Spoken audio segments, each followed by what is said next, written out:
I, like I said, I had been in and out of churches, and I never really felt like I was at a church home. I never felt like to be a part. Like you don't need an intermediary between you and God or the Creator or whatever you may call him, Allah, however you identify. I don't really believe you need a intermediary. And so Reverend Michael spoke about that a lot. And so going to Agape was more than just I'm going to serve God or praise, the Creator, if you will. It turned more into how can I help people? How can I fellowship? How can I give my service freely in love? And so, I mean, when you talk about agape, you're talking about one of the four types of loves from the Bible. You're talking about unconditional love that has nothing to do with, intimacy or any type of sexual type of love. It's an unconditional, selfless, sacrificial love. And so for me, understanding those principles, it turned me into a humanitarian in efforts to really give back to the world, to children, because that's who I was really affectionate about. And so how can I help the kids jump hurdles and navigate obstacles that I might have found and maybe did not have that type of guidance when I was growing up. And so it made me, and I was already kind of thinking that, but it like reassured me that that was my journey and that was my purpose. As I started attending Agape late 2006, most of 2007, and ever since then, my father, who hard-working individual, didn't really have the best.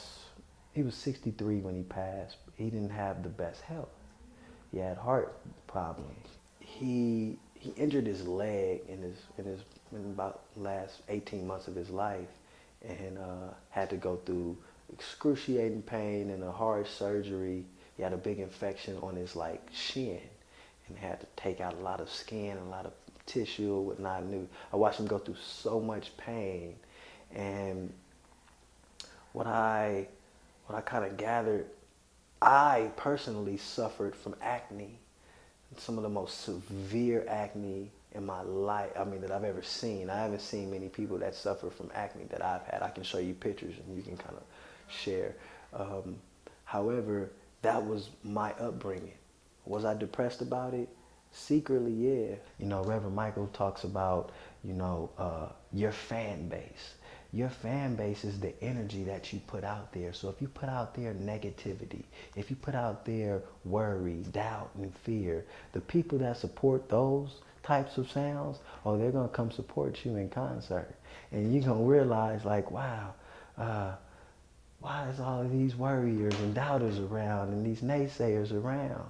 And so what it really showed me is when you change your mind, you change your world. You change your paradigm. You actually change who comes around. And so as I changed my mind, I was going through the company kind of imploding, and all these things were happening. Father passed, all these things, but it like cleaned my slate. The people who were around me, they wasn't supposed to be around me at that time. And people that were supposed to be around me, they appeared.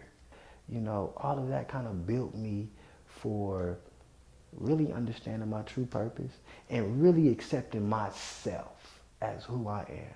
My hair grows so fast that if I try to shave, I got to shave 2-3 times a week. You know what? I threw away the shavers. You got to accept who you are, and you got to really love yourself. And that's one thing that really Agape kind of helped me really like, okay, look, I'm me and I'm okay. And if you're not okay with who you are at that present time, then don't come outside. Stay in there till you get okay with yourself and perfect self. Because once you perfect self, then you can work with anybody and you can do amazing things.